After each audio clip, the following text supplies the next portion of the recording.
राम राम जी, आप सब कैसे हैं? मैं भी ठीक हूँ। तो हमारा एक चैनल और है कायरव चौधरी के नाम से, क्योंकि जो विलेज ब्लॉगर चौधरी के नाम से इस पर व्यूज़ कम आ रहे हैं, तो इसलिए हमने कायरव चौधरी के नाम से शॉर्ट वीडियो डालनी शुरू की है। तो आप उनकी जाकर हमारा मतलब उस पर भी थोड़ी सी हेल्प कर दीजिएगा जो हमसे जुड़े हुए हैं। उस चैनल पर जाकर प्लीज़ उस चैनल को सब्सक्राइब कर लीजिए और उसका जो है ना वॉच टाइम कंप्लीट करा दीजिए। और वो चैनल मैंने उस पर ना शॉर्ट्स वीडियो डालनी स्टार्ट की है। वो चैनल मैंने अपने बच्चों के लिए स्टार्ट किया है, क्योंकि मैं अपने बच्चों को इस पर मेरी सैलरी थोड़ी कम आती है और व्यू भी थोड़े कम आते हैं। सब्सक्राइबर जितने हैं उतने व्यू नहीं हैं। तो मैं ये चाहती हूँ कि आप मेरे उस चैनल पर भी, शॉर्ट्स वीडियो पर भी और इस चैनल पर भी मुझे दोनों पर पूरा सपोर्ट करें। मैं अपने बच्चों के लिए कुछ सोच रही हूँ नया करने के लिए, तो उसके लिए मुझे है ना बहुत सारे पैसों की ज़रूरत पड़ेगी और बिना पैसे कुछ भी नहीं हो पाता। मैं अपने बच्चों को जो है ना अगले साल से कायरव भी पढ़ने लगेगा तो खर्च बढ़ जाएगा, और घर का खर्च, घर की जिम्मेदारी, सब चीज़ें हैं वो तो आप लोगों को पता है। और भी खर्च बढ़ने वाले हैं जब कायरव पढ़ने लगेगा। तो मैं कुछ सोच रही हूँ बच्चों के लिए, और वो आपके सपोर्ट के बिना नहीं हो सकता। तो प्लीज़ मेरी आप लोगों से रिक्वेस्ट है कि आप उस चैनल को भी सब्सक्राइब कर लीजिए और सारी वीडियो जो उस पर पड़ी हुई हैं वे देखिए, लाइक कीजिए, कमेंट कीजिए, शेयर कीजिए। और शॉर्ट्स वीडियो हम उस पर डाल रहे हैं और उस पर मैं ब्लॉग भी शेयर किया करूँगी। तो कायरव चौधरी के नाम से मेरा चैनल है, तो जल्दी जाइए प्लीज़, उस पर भी सपोर्ट कर दीजिए। जल्दी से जल्दी उस चैनल को भी मेरे मोनो करवा दीजिए। आप लोगों की बहुत आभारी रहूँगी मैं। आप लोग इस चैनल पर भी मुझे बहुत सारा प्यार दे रहे हो। मैं चाहती हूँ कि जितने सब्सक्राइबर्स हैं उतने ही, उससे 2 गुना ज़्यादा या कम से कम आधे लोग भी कम से कम वीडियो देखें। इस पर भी बहुत कम लोग वीडियो देख रहे हैं। अगर कहीं कुछ गलती है, अच्छी नहीं बन पा रही है तो मुझे बताइए, मैं अच्छे से अच्छे बनाने की कोशिश करूँगी। अच्छे ब्लॉग आप लोगों तक शेयर करने की कोशिश करूँगी। प्लीज़ उस पर भी सपोर्ट कर दीजिए। बस आप लोगों से यही मेरी विनती है और मैंने आप लोगों की बात मान। अभी मैं बाहर से चारपाई उठा के ला रही थी, तो इस चारपाई को मैं ना ऐसे उठा के ला रही थी, तो कायरव बाबू पहुंच गए। मम्मी मैं उठवा देता हूँ आपके साथ में, मैं आपकी हेल्प करा देता हूँ। तो मैं अवनी को आवाज़ लगा रही थी कि अवनी बेटा आप आ जाओ, छोटा भाई है, पेट में चल जाएगी इसके, इतने छोटे के बस की कहाँ चारपाई उठानी है। पर पूरी जान लगा के लगा पड़ा था। मतलब मैं कुछ भी काम करूँ मेरे साथ में मेरा हाथ बटाने के लिए आगे आ जाता है। और यहाँ बच्चे जो हैं रस्सी खींच खींच के गेम जो है वो खेल रहे थे, एक दूसरा जोर लगा रहे थे कि कौन सबसे ज़्यादा खींच सके और कौन किसे गिरा सके। ये देखो दोनों ने पूरे हंगे लगा रखे थे, बहुत जी लगा था। और वो मेरे ट्राईपोड में लगा पड़ा था। मम्मी मैं वीडियो शूट कर लेता हूँ। और यहाँ पर अवनी जो है जीत गई थी और फिर से दोबारा से कंपटीशन शुरू हो गया है बच्चों के बीच में। वैसे तो इधर 2 बच्चे हो गए और इधर फिर 2 बच्चे हो गए, तो देखते हैं जो भी कोई जीतेगा। अभी है ना यहाँ पर मैं आपको बता दूँ, मुझे है ना थोड़ा सा काम कराना है, तो जो भी कुछ कराना है वो आप लोगों को पता चलेगा। और अभी ये लोग हैं ना अभी इसी टाइम आए हैं, पूरा दिन निकल गया। तो मैं इनसे पूछी थी कि आप इतने लेट क्यों आए हो। मैंने तो आपको काफ़ी दिन पहले ये चीज़ बोल के रखी हुई थी और इतने दिन से कॉल भी कर रही हूँ। तो भैया ने बताया कि मैं शुक्र तार लगा हुआ हूँ, वहाँ पर है ना गोपाल जी के नाम की एक वो बन रही है धर्मशाला, तो उसमें लगा हुआ हूँ। उसमें काफ़ी टाइम लगेगा, तो मैं दिन में वहाँ चला जाता हूँ, फिर मेरा टाइम नहीं लगता। तो इन दोनों को मैंने बुला लिया और बोला कि है ना आप अपना काम कर दीजिए भैया, पता नहीं आपको वहाँ कितना टाइम लग जाए। तो अभी है ना शाम के बजे थे 5:30। मैं कह रही थी फिर आपको रात में ही करना पड़ेगा काम, रातों रात आपको काम ख़त्म करना पड़ेगा। बोल रही कि ठीक है। तो ये भाई वहाँ से ईंट उठा रहा था, तो हमारी सास के नखरे शुरू हो गए। मतलब कुछ ना कुछ नाक छीक हर काम में करनी है। वहाँ से ना उठा, यहाँ से उठा ले, यहाँ से ना उठा, वहाँ से उठा ले।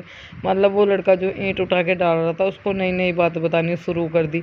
मतलब ये लोग कभी कुछ काम कराने लगो तो इनकी है ना वे ड्रामेबाजी फिर से शुरू हो जाती है, कभी कुछ कराने नहीं देते सारी। मैंने कहा कि भाई कोई नहीं, तू इधर से उठा ले। वो है ना जी राड का क्या बिछाना, हमें अपना काम करवाना है। पर उधर गैलरी में सामने दीवार पर ईंटें रखी हुई थी, वो मैंने ही रखी थी। जब मैं यहाँ गैलरी में एक कच्ची नाली बनाने की कोशिश करी थी अपने भैया के साथ में, वो जो पुरानी चौकी बनाई थी मैंने, उसके वजह से हम एक नाली बनाने की कोशिश कर रहे थे। बाद में वो हम पे सेट नहीं हुई, तो वो ईंटें हमने वहीं छोड़ दी थी। और ये मेरे साथ में कुछ लफड़ा हो गया था तो मैं उसमें लग गई थी। और फिर मैं कहीं घर पे चली गई थी तो वो छूट गई थी, वो ईंटियाँ दीवार पर लगी हुई थी, उनमें से नहीं उठाने दी। मतलब ये भाई बोला कि वहाँ साफ साफ सी थी, वहीं से उठा लेता। मैंने कहा भैया रहने दे, यहाँ से उठा ले, वरना और खामखा बात बढ़ जाएगी। और मिस्त्री जी जो हैं वो अपने काम में लगे हुए हैं, मट्टी वगैरह इकट्ठा करके ईंटियाँ जमानी शुरू कर दिया। और बस काम जो है ये अब इनके ऊपर डिपेंड करता है कितनी देर में ख़त्म करेंगे, कब तक करना है, इन्हीं को करना है। तो ये कह रहे थे कि चांदने की व्यवस्था करो। मैंने कहा भैया 6 बजे लाइट आ जाएगी, आप चिंता मत करो, चांदना हो जाएगा, आप आराम से काम कर पाओगे। तो अभी यहाँ पर जो है ना, इन्होंने पूरी तैयारी जो है कर दी है।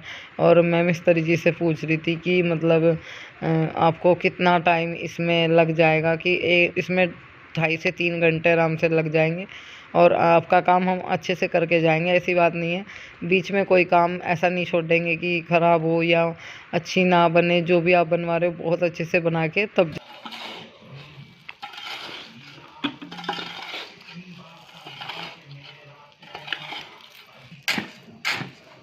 जो टीन गिरवान लगा मिस्त्री जी, चद्दर धरी मेरी वहाँ, और ये इंटी जो यहाँ टीन गिरवान लगा, कितने में पड़ जाएगा?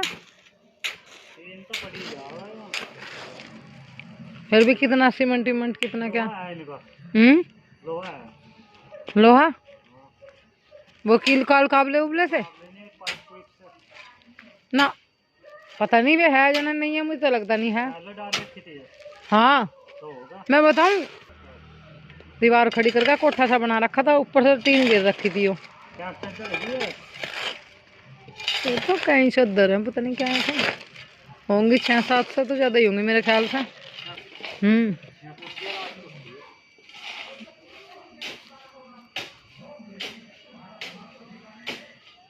अच्छा थी हाँ।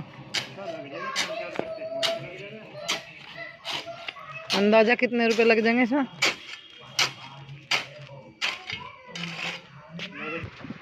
जो भी सीमेंट वगैरह, रोड़ी, बजरपुर, रेत, ये सब मिक्स करके बनाते हैं। ये काफ़ी मजबूत मसाला बोल रहे थे कि मोटा मोटा मजबूत मसाला इस पे डाला जाता है।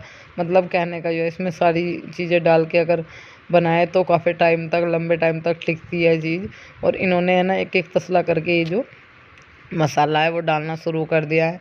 जब मैंने देवता बनवाए थे तो आप लोगों ने देखा होगा, ही नहीं मिस्त्री जी ने देवता बनाए थे।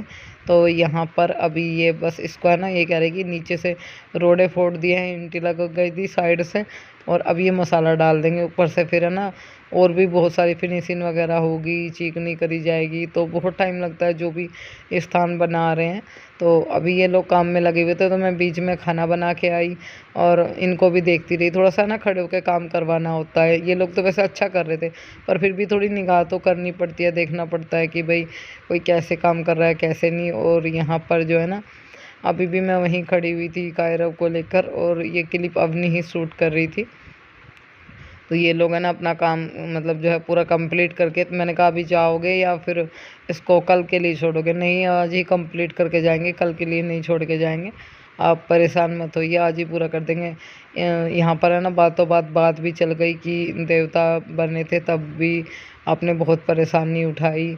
मिस्त्री जी ने ये बात बोली। मैंने कहा भैया कोई नहीं, बन गए, मेरा काम हो गया। और काफ़ी सारे लोगों ने मुझे प्यार भी दिया, और उनका आशीर्वाद और बड़ों के आशीर्वाद की वजह से मेरा काम कंप्लीट हो गया। कोई बात नहीं, इसका कोई नहीं होता, उसका भगवान होता है। और फिर मेरी एक यूट्यूब फैमिली है जो मुझे बहुत प्यार करती है, यही काफ़ी है मेरे लिए। और अभी भी आप लगे हुए हो, मतलब आपके हस्बैंड आए और फिर आते ही मतलब अंदर चले गए, एक बार भी फिर बाहर नहीं आए। मैंने कहा कोई नहीं भैया, मेरा काम है, मेरे को ही खड़े होकर करवाना पड़ेगा, इस चीज़ से कोई फ़र्क नहीं पड़ता। नेक्स्ट डे हो चुका है और पीछे आप लोग देख ही सकते हो क्या चीज़ बन रही थी, आप लोग अंदाज़ा पहले ही लगा चुके होंगे। तो जी हाँ, चौकी बनकर तैयार हो चुकी है। मैंने आप लोगों की बात मान ली और चौकी बनवा ली। आप लोग बोल भी रहे थे कि दीदी एक चौकी बनवा लो, कपड़े धोने के लिए, बर्तन साफ़ करने के लिए आपको बहुत दिक्कत होती है, इधर उधर पानी भरता है, गंदगी होती है। तो मैंने सोचा कि मान लेती हूँ आप लोगों की बात। और इनको जब मैंने देवता बनवाया था तभी बोल दिया था मिस्त्री जी को, तो इनका टाइम ही नहीं लग रहा था, जैसे मैंने बताया कि इस वजह से। और मैं ना थोड़ा सा गोबर लेके आई हूँ पास वालों के घर से, और वो दीदी बोल रही है कि 5, 7, 10 दिन तू पात ले, फिर मैं पात लूँगी।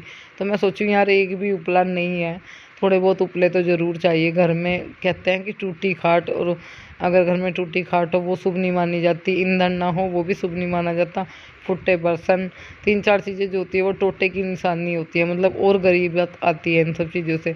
तो गोबर अभी मैं पात रही हूँ। एक मेरी चारपाई की है ना, टूट रही है, मैं अपनी ही बताती हूँ। उसको मेरे को वेल्ड करवाना है, पर वेल्ड करवाने से पहले वो सारी उधेड़नी पड़ेगी क्योंकि उसके 2 वेल्ड टूट चुके हैं।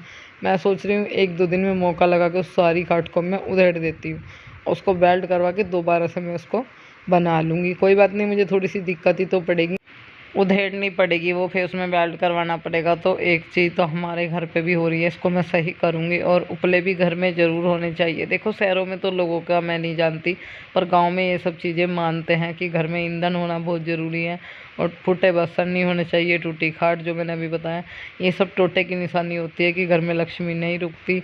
और एक चीज़ और मैंने आज देखी है, बहुत सारी चीज़ें ऐसी हैं यूट्यूब पर बताई और सिखाई जाती है जिनसे हम लोग अनजान हैं, जो मैंने देखी है और सुनी भी है, और काफ़ी लोगों से मैंने ये बात सुनी भी है, 3-4 चीज़ें। तो वे चीज़ें भी मैं रेगुलर करना शुरू करूँगी। ऐसे कभी मैं ऐसा करती नहीं हूँ, पर कभी कभार हो जाता है तो वो भी ख़त्म हो जाएगा। वो भी मैं नहीं करूँगी आगे से। तो मैं फिर बताऊँगी आपको अगले ब्लॉग में क्या वो चीज़ है जो मैं बता रही हूँ। 1-2 दिन के बाद बताती हूँ। अभी फ़िलहाल जो है ना, जो मैं गोबर लाई थी, 3 तसले गोबर हो गया था, उसके 15-16 गुस्से आराम से पक गए। और मैंने लाइट आने से पहले ही गोबर पात लिया। मेरे हाथ में चूड़ी बढ़ गई थी, इस हाथ में मैंने चूड़ी भी नहीं पहनी तब से, 3 जगह चूड़ी बढ़ गई एक हाथ में ही, आज पता नहीं क्या हुआ। और अभी मैं अपने लिए ना गर्म पानी लगा रही थी, मुझे फिर नहाना था। अभी हमने गर्म पानी में नहाना स्टार्ट कर दिया।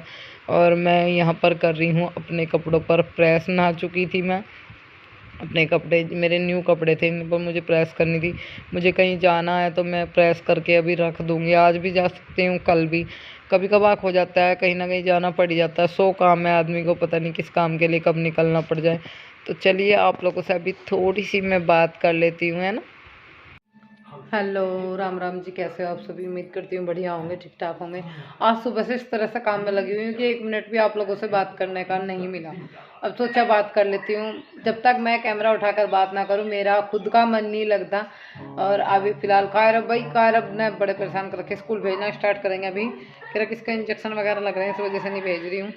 मैंने सर धोया था, बाल बांध लिया, अभी बाल बहुत उतर रहे हैं, एक सर्दियों में तो कुछ ज़्यादा ही उतरा है। और अभी मुझे है ना बर्तन साफ़ करने, घी गर्म करा था, बोरी ताकि रखना। मैं सोचूँ कि सारे एक साथ ही कर दूँ। और अंदर रूम में थोड़ा सा सामान फैला हुआ था, वो समेटना है। ये वाला सूट मैंने डाल रखा है, सूट मुझे बहुत प्यारा लगता है, सारे सूटों में सबसे अच्छा लगता है ये।